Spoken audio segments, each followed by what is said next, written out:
Assalamualaikum warahmatullahi wabarakatuh. Innal hamdalillah nahmaduhu wa nasta'inuhu wa nastaghfiruh wa na'udzu billahi min shururi anfusina wa min sayyiati a'malina. May yahdihillahu fala mudilla lahu wa may yudlilhu fala mudilla lahu. Asyhadu an la ilaha illallah wahdahu la syarika lah wa asyhadu anna Muhammadan abduhu wa rasuluh la nabiyya ba'da amma ba'du. Puji syukur marilah sama-sama kita ucapkan kehadiran Allah Subhanahu wa taala. Salawat beriringan dengan salam tak lupa kita hadiahkan buat junjungan kita yakni Nabi besar Muhammad sallallahu alaihi wasallam. Pada kesempatan kali ini saya Panji Marboro NIM 2120 21004 akan menjelaskan tentang populasi dan sampel pada mata kuliah metodologi penelitian kuantitatif. Kita masuk kepada pengertian populasi. Menurut Sugiono, populasi berasal dari kata bahasa Inggris yaitu population yang berarti jumlah penduduk. Populasi adalah wilayah generalisasi yang terdiri atas objek atau subjek yang mempunyai kualitas beserta karakteristik tertentu yang kemudian ditetapkan oleh peneliti untuk dipelajari dan ditarik kesimpulannya. Sedangkan menurut Nawawi menyebutkan bahwa populasi adalah keseluruhan objek penelitian yang terdiri dari manusia, benda-benda, hewan, tumbuh-tumbuhan, gejala-gejala, nilai tes, atau peristiwa-peristiwa sebagai sumber data yang memiliki karakteristik tertentu di dalam suatu penelitian. Dari beberapa pendapat para ahli di atas, maka dapat disimpulkan populasi adalah sekelompok manusia, binatang, benda atau keadaan dengan kriteria tertentu yang ditetapkan oleh peneliti sebagai subjek penelitian dan sumber daya yang diperlukan untuk memberikan suatu jawaban dan kesimpulan akhir dari suatu penelitian. Jenis populasi.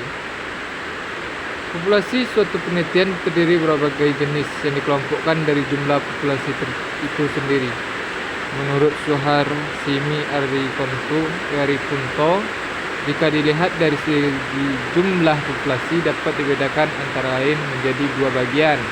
Yang pertama jumlah terhingga yang terdiri dari elemen dengan jumlah tertentu. Misalkan semua televisi dari tipe yang sama yang diproduksi oleh suatu pabrik dalam satu tahun tertentu.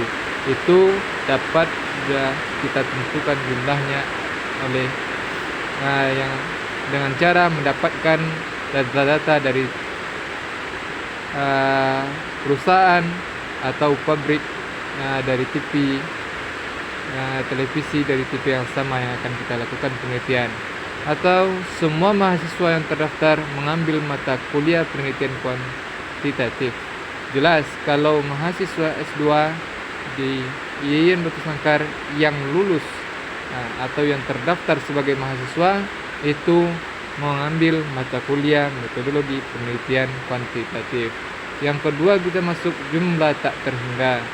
Yang dikatakan jumlah tak terhingga yaitu elemen yang sulit dicari jumlahnya. Contoh jumlah penonton sebuah stasiun televisi atau semua jenis senjata yang diperbolehkan oleh undang-undang dan sebagainya. Itu kan jumlahnya tak terhingga. Seperti jenis senjata yang diperbolehkan dengan undang ini banyak, tidak bisa kita hingga berapa angkanya. Itu perbedaan jumlah yang terhingga dan tak terhingga. Kita masuk kepada sampel. Kalau dari segi pengertian, sampel adalah bagian dari populasi yang memiliki sifat-sifat yang sama dari objek yang merupakan sumber data. Secara sederhana kita pahami sampel adalah sebagian dari populasi yang terpilih dan mewakili populasi tersebut.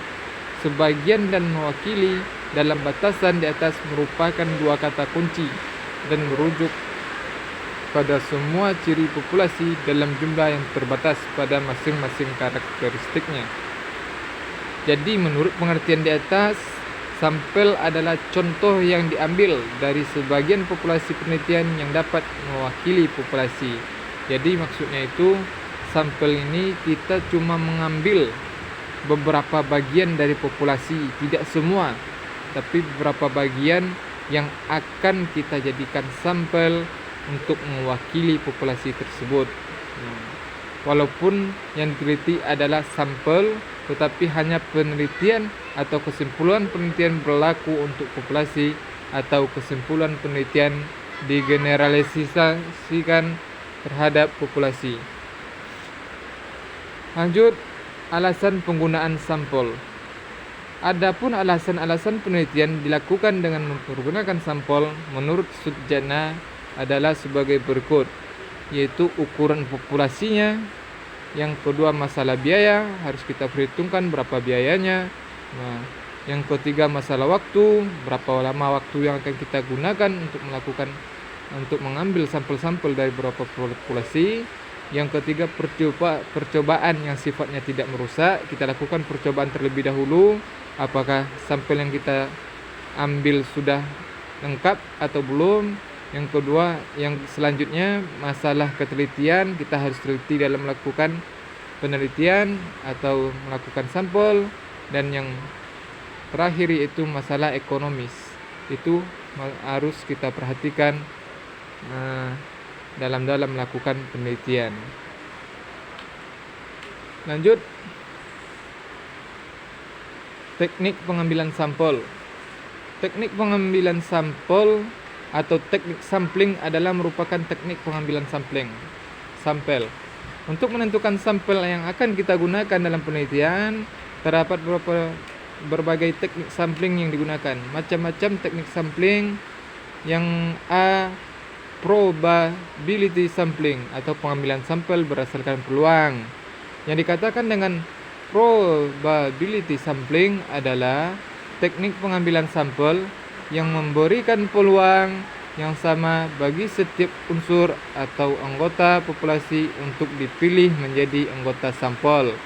Teknik ini meliputi ada simple random sampling, yang kedua ada proportional random sampling. Yang ketiga ada disproportional random sampling. Yang keempat, cluster sampling atau area sampling.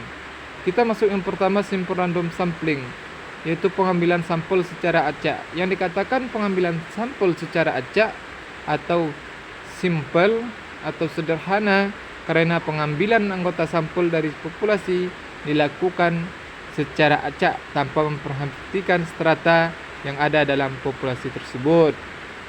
Prosedur pengambilan sampel dalam suatu survei biasanya lakukan tanpa pengembalian. Pengambilan sampel tanpa pengembalian seperti yang disebutkan simple random sampling. Yang kedua itu proportional random sampling. Teknik ini digunakan bila populasi mempunyai anggota atau unsur yang tidak homogen dan berserta secara proporsional. Yang ketiga, disproportional random sampling. Teknik ini digunakan untuk menentukan jumlah sampel bila populasi berstrata tetapi kurang proporsional. Yang keempat, cluster sampling, yaitu digunakan untuk menentukan sampel biaya objek yang akan diteliti atau sumber data yang sangat luas. Misal penduduk dari suatu negara, provinsi atau kabupaten, itu kan luas, itu memerlukan biaya yang sangat banyak.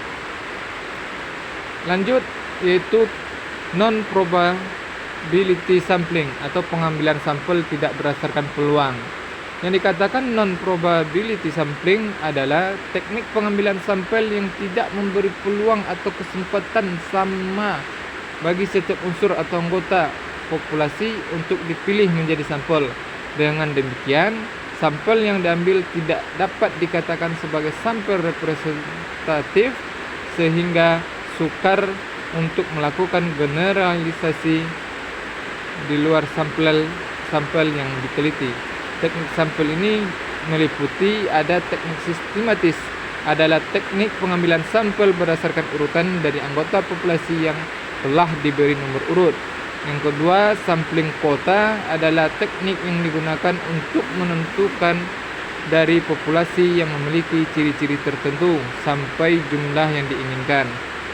Nah, teknik ini mirip teknik stratified random sampling, kecuali tanpa menggunakan teknik acak.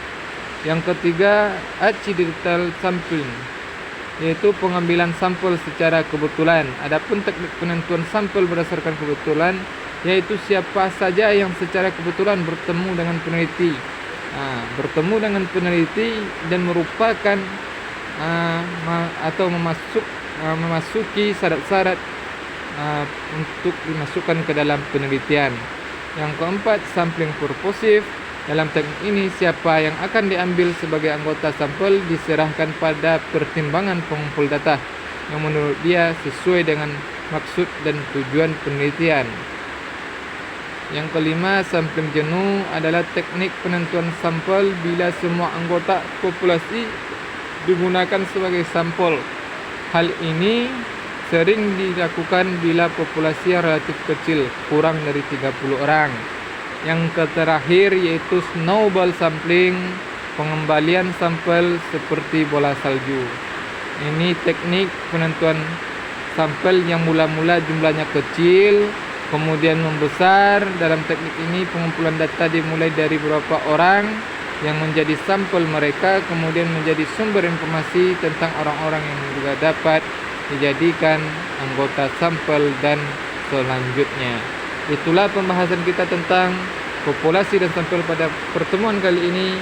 Saya Pandi Merboro mohon undur diri dan wabillahi taufiq wal hidayah. Assalamualaikum warahmatullahi wabarakatuh.